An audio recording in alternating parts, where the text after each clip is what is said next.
take us through sort of what we should be doing as architects in understanding our duties when it comes to these forms of appointment, and when things go wrong, what should we do? Okay.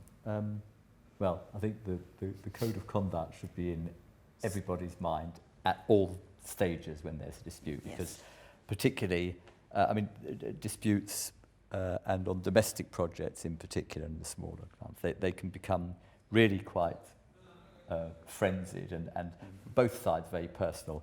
The client, if it's their home, will feel let down if the project has gone into sort of meltdown, and an architect will probably feel betrayed thinking about all the extra hours, the late night phone calls that they've had and the extra work that they've put in, and it's come to this. So it's a very volatile situation anyway. So I think it's a good idea to try and take, one way of taking the heat out of it is to propose an early meeting between people who are informed on the project, so people who were involved, but also senior people who weren't involved in the project, so to depersonalise it to a degree. That's not so easy on a domestic contract, much more easy on a commercial one, but to have people who can make decisions and can sort of hear the other side's argument.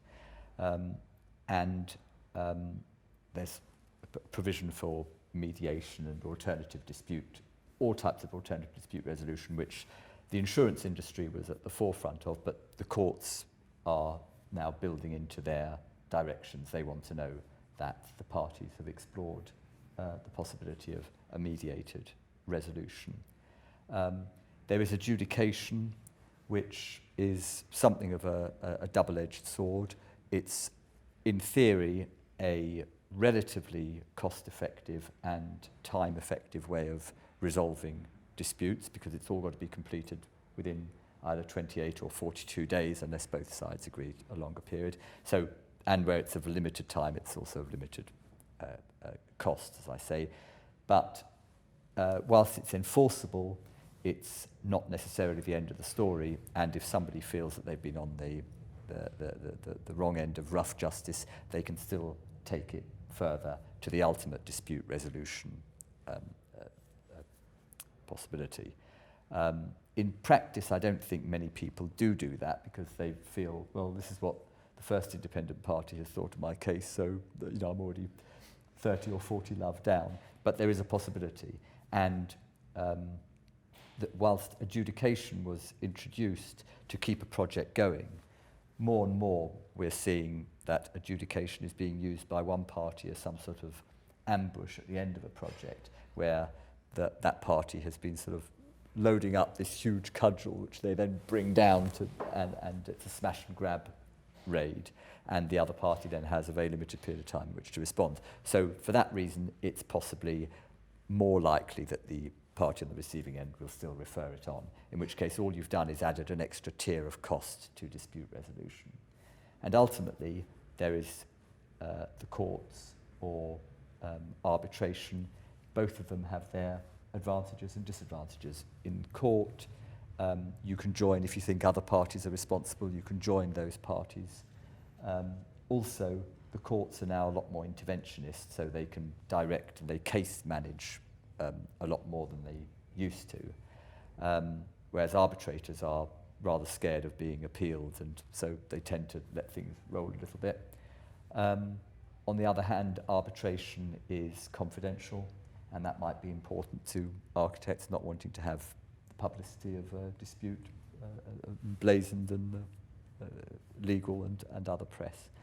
And if you do start, whether it's arbitration or litigation, it's important to remember that along the way there are stages where you can interrupt it. You can still propose some sort of alternative. Not least of which, to my mind, is to avoid getting anywhere close to that in the first place. Yes. And I think, one of the things, we talk about duty to inform. I think as long as we are keeping a dialogue going with the client throughout the course of the contract, you should largely be able to avoid these sort of issues arising in the first place, because I think most of the time they come from misunderstanding or lack of information being provided. So as long as we carry on having a conversation with the client, which in my mind is the only way to get a good building anyway. What building has ever come from a from a poor relationship between client and architect. So we have the basis of that relationship through the appointment. But quite honestly, if ever we get any issues, I think our first job is to sort them out in the best way that we can and never let it get that far. I'm going to then ask Dieter and Barbara to come in on this. Do you, within your practices, have a standard sort of complaints procedure? If one of your clients puts in some form of complaint or is very unhappy about something, how is that dealt with? Let's start with you, Dieter. I would agree with Nigel that communication is key. Agreeing and setting out with your client right from the outset, as these service contracts do, say there is this dispute mechanism. But then don't just ignore it. If something goes wrong, kick that into action straight away. Make sure you talk about it. I think first and foremost, acknowledge to yourself that something has gone wrong and talk to your colleagues. I think the worst thing we can do is try and push it under the carpet, hope it'll go away, put it in the too difficult to deal with box. Yes. So our procedure is to make sure that there is somebody in the practice, actually myself, that anybody can So go to about at any it. point. Absolutely. So anybody can come to me and talk to me about anything that's they're concerned about on their project. Straight away, we can start to flesh these things out. And as Nigel says, we can then go back to the client and say, we've identified this. This is a way of resolving it. If that doesn't work, and it does actually manifest itself in an actual complaint, then again, that comes to me. I can act independently from the project team, so the project can carry on. I can deal with the complaint. I will then communicate with insurers. So again, communicating, they can then assist me and help and hopefully resolve the problem. But it's communication every step, making sure people keep talking. Well, that's a good message, isn't it, the communication? But of course, within a larger practice, you will have somebody else you can go to. We have the What luxury of happens? What happens within a small practice? Unfortunately, because we are a small practice, we do not have this beautifully competent Dieter in-house, even though we would love to. But what we do have is we have a very close-knit team, and we are very careful to make sure that our team trusts us, that we will support them rather than being scared of us. So we encourage them to come to us the moment there are difficulties on a job. And as the directors, we see our role as teaching and supporting. And that helps us then to, gain the overview and seek communication with the client at the earliest possible point. I mean, like Nigel said, it's all about communication and looking at it from the outside and trying to resolve the matter in an amicable way. Something I would also encourage small practices, and particularly sole practitioners, is establish a network of other architects, because they may be able to assist. So if a complaint arises or a problem arises, you do have other people that you can go to. They may be outside of your practice, but at least the network's there, and it may be that they'll be able to support you through that process.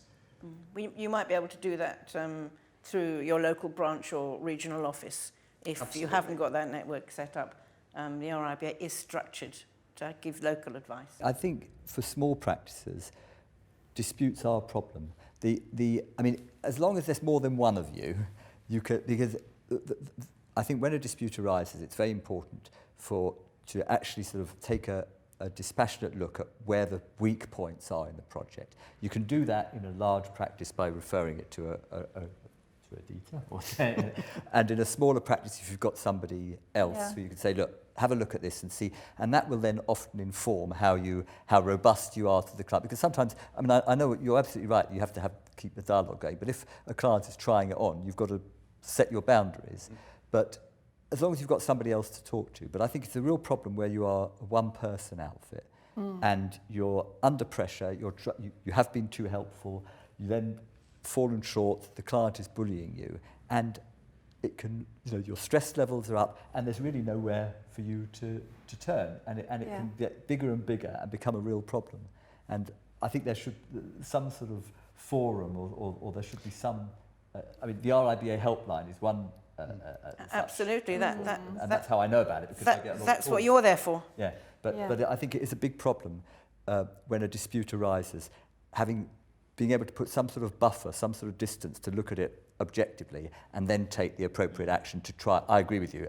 I shouldn't say I'm doing myself out of business, but I would keep as far away from the courts as possible. Well, I think the courts appreciate it when they can see that there's been an attempt to go through some sort of mediation or negotiation before it's got there. Yeah, and that's why I said that the code of conduct and the disciplinary board should always be at the forefront of the mind of the architect when responding. Because if you if you presume that everything that you write to the client and say to the client is going to have to be defended in front of an ARB disciplinary hearing, then you've given yourself the best chance of not having to be in front of an ARB disciplinary hearing and of also setting it up in a way that will probably resolve it. Well, obviously the first point here is you have to have the right contract, which is clear, simple and understandable by your client in small practice. And if you start with that, at least you've got something to talk about. And if you don't have that, how do you get that clarity? I can see things diminishing. And I very sadly read the ARB notifications of all these terrible cases. It's amazing how many people don't have proper forms of appointment with their client and end up in disputes because there's no clarity. You've got to start with clarity and then you've got to do the communication. And I'm very happy to say that on top of this, what we've heard from you, Barbara, this morning is not just about communication with your client and your team, but also in-house, within your practice, and having a culture where you are open and transparent in exactly the same ways you want to be with your client. And I think that's a very nice way for us to finish this discussion.